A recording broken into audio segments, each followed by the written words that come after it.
आज की वीडियो में हम हेयर ट्रांसप्लांट के खर्चे के बारे में बात करने वाले हैं और बात करने वाले उन दो टेक्निक्स के जिन दो टेक्निक से सबसे ज्यादा हेयर ट्रांसप्लांट करवाया जाता है। आज की वीडियो में पहले हम बात करेंगे इंटरलॉकिंग टेक्निक के बारे में, इंटरलॉकिंग टेक्निक के खर्चे के बारे में बात करेंगे कि इंडिया में अगर आप इंटरलॉकिंग टेक्निक से अपना ट्रांसप्लांट करवाते हो तो आपका कितना खर्चा आएगा और उस खर्चे में आपको कैसा रिजल्ट मिलने वाला है। उसके बाद हम बात करेंगे एफयूई टेक्निक के खर्चे के बारे में कि अगर आप इंटरलॉकिंग टेक्निक से ना ट्रांसप्लांट करवाते हो, नॉर्मल एफयूई टेक्निक से करवाते हो तो क्या आपका नॉर्मल एफयू टेक्निक में खर्चा आने वाला है और क्या नॉर्मल एफयू टेक्निक का रिजल्ट आपको और टेक्निक के जैसा मिलेगा या फिर नहीं। वीडियो में कॉस्टिंग जानने के साथ साथ हम दो लोगों की हेयर ट्रांसप्लांट की जर्नी देखेंगे। नंबर 1, जिन्होंने अपना ट्रांसप्लांट इंटरलॉकिंग टेक्निक से करवाया था एक अलग सिटी से, वहीं दूसरे सब्सक्राइबर ने अपना hair transplant normal F U technique से करवाया था एक दूसरे स्टेट से, और देखेंगे दोनों के रिजल्ट को कंपेयर करके कि आपको किस टेक्निक से अपना ट्रांसप्लांट करवाना चाहिए और किस बजट में आपका ट्रांसप्लांट होगा। तो वीडियो काफी ज्यादा इंटरेस्टिंग होने वाली है उन सभी लोगों के लिए जो कि अपना हेयर ट्रांसप्लांट करवाने का प्लान करो और अभी तक कंफ्यूज्ड है टेक्निक और कॉस्ट को लेकर। वीडियो को आप स्टार्टिंग से लेकर एंड तक जरूर देखिएगा दोस्तों, वीडियो की तरफ बढ़ते। लेकिन सबसे पहले अगर आप अपना हेयर ट्रांसप्लांट करवाना चाहते हो और आप कंफ्यूज हो आपको कितने ग्राफ लगेंगे, आपके ट्रांसप्लांट में खर्चा कितना आएगा, आपको ट्रांसप्लांट करवाना चाहिए भी कि नहीं, और आप भी हेयर ट्रांसप्लांट से रिलेटेड इन्फॉर्मेशन सर्च कर रहे हो तो आप हमारी वेबसाइट besthairhealth.com पे विजिट कर सकते हो। वहां पे आपको ट्रांसप्लांट से रिलेटेड सारी की सारी इन्फॉर्मेशन मिल जाएगी और आप भी अपना ट्रांसप्लांट 100% सक्सेसफुली करवा पाओगे जैसे कि लाखों लोग करवा चुके हैं। नीचे मैंने डिस्क्रिप्शन में लिंक दिया हुआ है वेबसाइट का, आप वहां पे जाकर हमसे कॉन्टैक्ट कर सकते हो।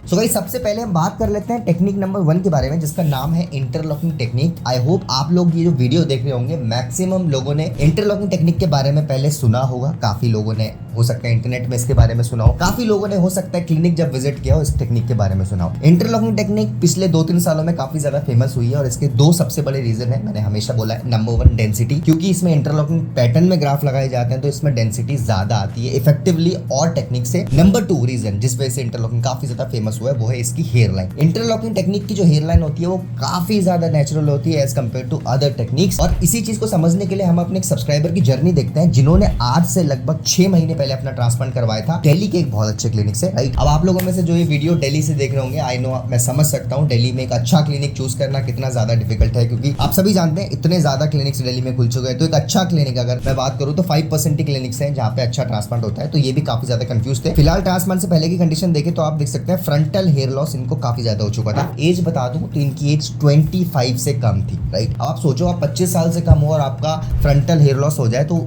ये चीजें ना काफी ज्यादा दिखती है। अगर मैं बात करूं मिड स्कैल्प की तो मिड स्कैल्प का हेयर लॉस इतना ज्यादा नहीं दिखता, राइट, क्योंकि वो ऑब्वियसली कवर्ड रहता है। फ्रंट में भी आप किससे बात करोगे तो मिड स्कैल्प का हेयर लॉस को आप बचा सकते हो, आप उसमें फाइबर डाल सकते हो, और फाइबर नहीं भी डालोगे तो मिड स्कैल्प का हेयर लॉस होता है वो इतना ज्यादा दिखता नहीं है। राइट, बट अगर मैं बात करूं फ्रंटल हेयर लॉस की, फ्रंटल हेयर लाइन अगर आपकी रिसीड हुई है ना तो कोई भी अगर आपको पहली बार भी देखता है तो वो देख के बता देगा कि हाँ you are suffering from a hair loss. आप खुद ही सोचो जो ये वीडियो देख रहा है जो फ्रंटल हेयर लॉस से सफर कर रहा है, आप सभी जानते हो इस चीज को। राइट, मेरे को बार बार बताने की जरूरत नहीं है, आप सभी को पता है कि फ्रंटल हेयर लॉस जब आपको होता है तो कॉन्फिडेंस तो डाउन जाता है। सेकेंडली आपको अपने लुक्स पे डाउट होने लगता है। आप कब किसी से फेस टू फेस बात करते हो तो आपको ऐसा लगता है उसकी नजर मेरे स्कैल्प पे है, उसकी नजर मेरे फोरहेड पे है। हो सकता है उसकी नजर आपके फोरहेड पे ना हो, लेकिन आपको ऐसे अंदर से इनसिक्योरिटीज आती है। ठीक है, और वो भी स्पेशली यंग एज में अगर हो जाए तो काफी ज्यादा चुभता है। ये भी फ्रंटल हेयर लॉस से सफर कर रहे थे, डोनर एवरेज था, एग्जिस्टिंग हेयर की क्वालिटी काफी ज्यादा अच्छी थी। राइट, अब क्योंकि ये दिल्ली से थे तो दिल्ली में ही अपना हेयर ट्रांसप्लांट करवाना चाह रहे थे ऐसे क्लिनिक से जहां पे इनका रिजल्ट अच्छा आ जाए। बजट का इन्हें कोई भी इशू नहीं था, मैं आपको पहले ही बता दूं। राइट, बट एक ऐसी टेक्निक से ट्रांसप्लांट करवाना चाहते थे क्योंकि जिससे इनकी हेयर लाइन एटलीस्ट सबसे ज्यादा नेचुरल है। काफी ज्यादा क्लिनिक्स इन्होंने विजिट किए थे तो अकॉर्डिंग टू हिम इनको किसी की हेयर लाइन पसंद नहीं आ रही थी। ठीक है, तो ये एक ऐसे क्लिनिक से ट्रांसप्लांट करवा रहे थे जहां पे एटलीस्ट हेयर लाइन सबसे ज्यादा नेचुरल होनी चाहिए। फाइनली इन्होंने इंटरलॉकिंग टेक्निक के बारे में जाना तो इंटरलॉकिंग टेक्निक से इन्होंने अपना हेयर ट्रांसप्लांट करवाने का प्लान किया। अब देखो जैसे कि मैंने आपको बताया काफी ज्यादा यंग थे, लेकिन फिर भी अगर मैं आफ्टर ट्रांसप्लांट की बात करूं, जब इनका ट्रांसप्लांट हुआ इंटरलॉकिंग टेक्निक से तो इनका टेम्पल क्रिएशन नहीं हुआ। अब आप बोलोगे सर काफी ज्यादा यंग थे, यंग एज में तो टेम्पल क्रिएशन रिकमेंडेड होता है। देखो यंग एज में टेम्पल क्रिएशन रिकमेंडेड जरूर होता है, बट अगर आपके ऑलरेडी टेम्पल्स अच्छे हो, आपका टेम्पल इतने ज्यादा रिसीड नहीं हुए हो, उस केस में टेम्पल क्रिएशन का फायदा नहीं होता। सेम इनके केस में भी था, इनके टेम्पल इतने ज्यादा रिसीड नहीं हुए थे और ये ज्यादा इंसिस्ट भी नहीं कर रहे थे टेम्पल क्रिएशन को लेकर। राइट, तो इसीलिए इनकी फ्रंटल हेयर लाइन दोबारा से बनाई गई। इनका ट्रांसप्लांटेशन इंटरलॉकिंग टेक्निक से हुआ। आप देख सकते हैं काफी अच्छी तरीके से ग्राफ्ट प्लेसमेंट हुआ। अब मैं आपको जो फोटोज दिखा रहा हूँ स्लिट्स की फोटोज है, जिसमें आप सभी जानते हो इंटरलॉकिंग टेक्निक में सफायर ब्लेड से आपकी स्लिट्स बनाई जाती है और उस स्लिट्स में आपके ग्राफ्ट को इम्प्लांट किया जाता है। अब स्लिट्स पहले बनाने का सबसे बड़ा बेनिफिट क्या होता है, मैंने आपको पहले ही बताया। अगर आपकी जब स्लिट्स पहले बनती है ना, तो उसमें एक प्रॉपर एंगुलेशन और डायरेक्शन आ पाती है। अगर आप एक अच्छी स्लिट्स पहले बना दो प्रॉपर एंगुलेशन डायरेक्शन के साथ, तो ऑब्वियसली जब आप इम्प्लांटेशन करोगे तो इम्प्लांटेशन में जो ग्राफ्ट होगा वो भी एक प्रॉपर एंगुलेशन के साथ आएगा। तो स्लिट्स बनाने का ये फायदा रहता है। और इसीलिए अगर हम आफ्टर सर्जरी की फोटो देखें इम्प्लांटेशन के बाद की, तो आप देख सकते हैं काफी अच्छी तरीके से इनका इम्प्लांटेशन हुआ है, राइट। फ्रंटल ले लाइन काफी अच्छी तरीके से बनाई गई थी और आप देख सकते हैं। अब इनका ट्रांसप्लांट इंटरलॉकिंग टेक्निक से हुआ था। और इंटरलॉकिंग टेक्निक का अगर मैं खर्चे के बारे में बात करूं आज की डेट में, तो इंटरलॉकिंग टेक्निक का खर्चा 20 से 25 रुपए पर ग्राफ्ट है। इंडिया में 1% क्लिनिक है जो इंटरलॉकिंग टेक्निक से सच में ट्रांसप्लांट कर रहे हैं। हो सकता है क्लेम बहुत ज्यादा क्लिनिक्स करते हो हम इंटरलॉकिंग से ट्रांसप्लांट करते हैं, लेकिन ऐसा नहीं है। इंडिया में बहुत कम क्लिनिक्स है जो इंटरलॉकिंग टेक्निक से सच में ट्रांसप्लांट। इन्होंने दिल्ली के उसी क्लिनिक से ट्रांसप्लांट करवाया जहां पे इंटरलॉकिंग से ट्रांसप्लांट होता था, और आप देख सकते हैं काफी अच्छी तरीके से ट्रांसप्लांट हुआ। अब अगर मैं बात करूं ट्रांसप्लांट के सिर्फ 6 महीने बाद की, अब आप इनका 6 महीने का रिजल्ट देखिए। पहले तो इनकी फ्रंटल हेयरलाइन आप देखिए, राइट। सबसे बड़ा इशू इनको फ्रंटल हेयरलाइन का था। ये चाह रहे थे इनकी हेयरलाइन ऐसी आए कि कोई देख के बता ना पाए ट्रांसप्लांट हुआ है। अब आप इनकी फ्रंटल हेयरलाइन देख सकते हैं, क्योंकि इन्होंने इंटरलॉकिंग टेक्निक से ट्रांसप्लांट करवाया था। सबसे पहले तो इनकी हेयरलाइन काफी ज्यादा नेचुरल लग रही है, ठीक है। फेशियल स्ट्रक्चर के हिसाब से हेयरलाइन डिजाइन हुई थी, बहुत ज्यादा नीचे नहीं बनाई गई थी, बहुत ज्यादा ऊपर नहीं बनाई गई थी, ठीक है। अब मैं बात करूं पॉइंट नंबर 2 की, वो है इनके टेंपल। अगर आपको याद होगा इनका टेंपल क्रिएशन नहीं किया गया था, क्योंकि इनको टेंपल्स की जरूरत थी नहीं, इनके टेंपल इतने रिसीड नहीं हुए थे। अब आप देखिए साइड लुक, अगर इनका टेंपल क्रिएशन हो जाता तो हो सकता है इतना अच्छा नहीं लगता जितना इनका अच्छा अब लग रहा है। तो सारे पेशेंट में टेंपल क्रिएशन की रिक्वायरमेंट नहीं होती, राइट। क्योंकि इनके केस में टेंपल ऑलरेडी अच्छे थे तो इनका टेंपल क्रिएशन नहीं किया गया। आप देख सकते हैं काफी इनका अच्छा रिजल्ट लग रहा है। ये हेयर बैंड की आप फोटो जो देख रहे हैं, हेयर लाइन काफी ज्यादा नेचुरल आ रही है, and in fact he is very happy with the result. आप देख सकते हैं एक अच्छा रिजल्ट इसी को बोलते हैं। तो ये तो बात रही इंटरलॉकिंग टेक्निक की। अब बढ़ते हैं नॉर्मल एफयू टेक्निक के बारे में। नॉर्मल एफयू टेक्निक का रिजल्ट देखते हैं। हमारे एक सब्सक्राइबर की जर्नी, जिन्होंने आज से लगभग 6 महीने पहले अपना ट्रांसप्लांट करवाया था झारखंड से, राइट। आप लोगों ने हमारे चैनल में काफी वीडियोस देखी होगी झारखंड की, जिनमें हमने डिफरेंट पेशेंट का रिजल्ट शो किया है, जिन्होंने झारखंड के बहुत अच्छे क्लिनिक से ट्रांसप्लांट करवाया था, रांची में। आप सभी को पता है क्लिनिक के बारे में भी। अगर मैं इनकी बात करूं ट्रांसप्लांट से पहले की, तो ये भी सेम एज ग्रुप के पेशेंट थे। फ्रंटल हेयरलाइन काफी ज्यादा रिसीड हो चुकी थी, बट जब इन्होंने हेयर लॉस से पहले की अपनी फोटो शेयर करी थी, तो इनकी जो नेचुरल हेयर लाइन थी ना, तो इनका बचपन से ही फोरहेड थोड़ा बड़ा था, और ये चाहते थे जब ये ट्रांसप्लांट भी करवाए तो हेयर एग्रेसिव ना बनाए, इनको अपनी हेयरलाइन पहले जैसी चाहिए थी जैसे हेयर लॉस से पहले थी, राइट। अब अगर हम बात करें इनके डोनर की, तो इनका डोनर भी ठीक था, एग्जिस्टिंग इनकी क्वालिटी भी अच्छी थी, राइट। काफी ज्यादा यंग थे और अपना ये बेसिकली फ्रंटल हेयर लॉस छुपाना चाह रहे थे, इनको बहुत एग्रेसिव हेयरलाइन नहीं चाहिए थी। फाइनली इन्होंने रांची के बहुत अच्छे क्लिनिक से अपना हेयर ट्रांसप्लांट करवाने का प्लान किया। अब मैं इन पेशेंट के बारे में एक चीज आपको बताऊं, अगर आप इनके टेम्पल्स में ध्यान दो तो इनके एक्चुअल में टेम्पल रिसीड हुए हैं, ठीक है। लास्ट पेशेंट जो मैंने दिल्ली का दिखाया था सब्सक्राइबर, उनके टेम्पल रिसीड नहीं हुए थे, बट अगर आप इनकी बात करो तो इनके टेम्पल रिसीड हुए थे, और ऐसे केसेस में टेम्पल क्रिएशन की बहुत ज्यादा रिक्वायरमेंट होती है। अब इन्होंने रांची के एक बहुत अच्छे क्लिनिक में अपना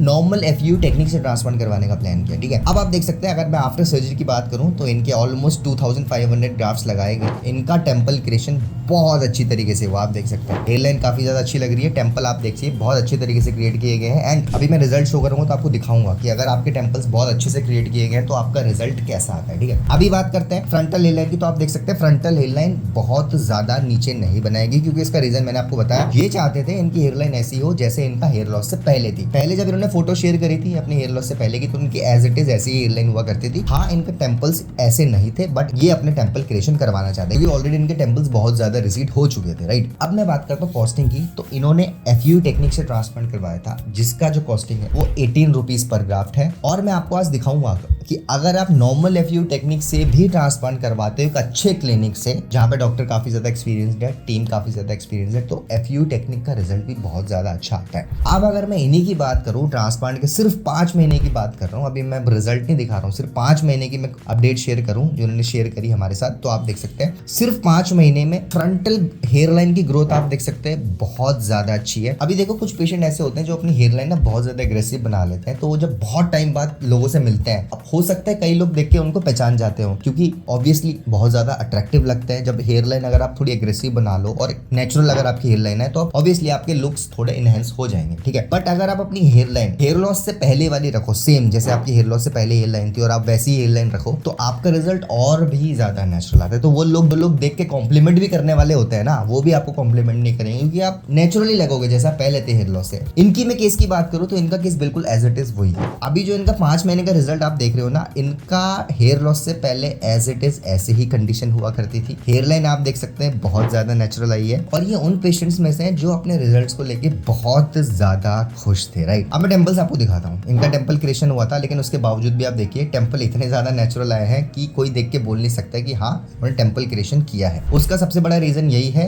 कि इनके टेम्पल्स में जब स्लिट्स बनाए गए थे, टेम्पल्स में देखो एंगुलेशन का बहुत ज्यादा इंपॉर्टेंट रोल होता है। अगर आपके टेम्पल्स प्रॉपर एंगुलेशन और डायरेक्शन में नहीं है तो जब टेम्पल का रिजल्ट आएगा वो खड़ा खड़ा आएगा और कोई भी देख के बोल जाएगा कि भाई तुम्हारे बालों में कुछ गड़बड़ है, राइट। क्योंकि अगर मैं बात करूँ खराब टेम्पल क्रिएशन की, तो सबसे बेकार रिजल्ट जो लगता है ना वो खराब टेम्पल क्रिएशन के लगते हैं। मेरे हिसाब से फेल्ड रिजल्ट ज्यादा बढ़िया है as compare to botched hair transplant. अगर आपके टेम्पल क्रिएशन अच्छे से नहीं हुआ, अनसंट एंगुलेशन में ग्राफ्ट लगा दिए गए, तो जब रिजल्ट आएगा ना आपके बाल ऐसे खड़े खड़े होंगे और कोई भी देख के बता देगा कि भाई कुछ तो गड़बड़ है, राइट। इनका टेम्पल क्रिएशन बहुत अच्छे से हुआ था, जिस वजह से आप देख सकते हैं इनका टेम्पल का जो रिजल्ट है वो काफी ज्यादा अच्छा है। तो हमने देखी अभी इंटरलॉकिंग की कॉस्टिंग 20 से 25 रुपीज पर ग्राफ थी। इंटरलॉकिंग का रिजल्ट भी आपने देखा कि क्योंकि इंटरलॉकिंग डेंसिटी और हेयर लाइन के लिए फेमस है, तो आपने देखा, आपको रिजल्ट दिखाया दिल्ली का, राइट। वहीं अगर हमने एफयू की बात करी, अभी आपको एफयू का रिजल्ट दिखाया, तो आपने एफयू के रिजल्ट में देखा costing 15 to 18 rupees per graft है। और एफयू टेक्निक ऐसी टेक्निक है जो ऑलमोस्ट 80 to 90% क्लिनिक्स में होती है और अच्छे से ही होती है। बट उसमें भी आपको देखना है कि जिस क्लिनिक में आप एफयू टेक्निक से ट्रांसप्लांट करवा रहे हो वो क्लिनिक कितना ज्यादा एक्सपीरियंस्ड है, उस क्लिनिक के पास्ट रिजल्ट आप देखिए, डॉक्टर्स के बारे में जानिए। देन अगर आप उस क्लिनिक से नॉर्मल एफयू टेक्निक से भी ट्रांसप्लांट करवाते तो आपका रिजल्ट बहुत अच्छा आएगा। हमें काफी लोग अपनी जर्नी शेयर करते हैं जिन्होंने एफयू से ट्रांसप्लांट करवाया होता है और उनका रिजल्ट बहुत अच्छा आया होता है। So it's not only about the technique. हाँ, मॉडर्न टेक्निक्स के रिजल्ट बहुत अच्छे होते हैं, लेकिन अगर आप ट्रेडिशनल टेक्निक से भी करवाते हो, एक अच्छे क्लिनिक से, अगर आपका बजट अलाउ नहीं कर रहा है, राइट, उसमें भी आपके रिजल्ट बहुत अच्छे आने के चांसेस होते हैं। बट वहां पे एक ही चीज सबसे इंपॉर्टेंट होती है कि आप एक अच्छे क्लिनिक से ट्रांसप्लांट कराओ, राइट। और अगर आप अभी भी डाउट में हो कि आपको किस क्लिनिक से ट्रांसप्लांट करवाना चाहिए, आपका कितना खर्चा आएगा, तो आप भी बेस्ट रिजल्ट पे फ्री गाइडेंस लेके अपना ट्रांसप्लांट 100% सक्सेसफुली करवा सकते हो, जैसे कि लाखों लोग करवा चुके हैं। सो गाइस, ये थी आज की वीडियो। उम्मीद करता हूं आपको आज की वीडियो पसंद आई होगी। अगर आपको आज की वीडियो पसंद आई तो हमारी वीडियो को लाइक करिए, फ्रेंड्स के साथ ज्यादा से ज्यादा शेयर करिए, एंड अगर आप फर्स्ट टाइम चैनल में आए चैनल को सब्सक्राइब कर दीजिए। आने वाले टाइम में बहुत सारे ऐसी वीडियोस लाने वाले हैं जिनकी नोटिफिकेशन डायरेक्टली आपके फोन में पहुंच जाएगी। Thank you so much watching guys.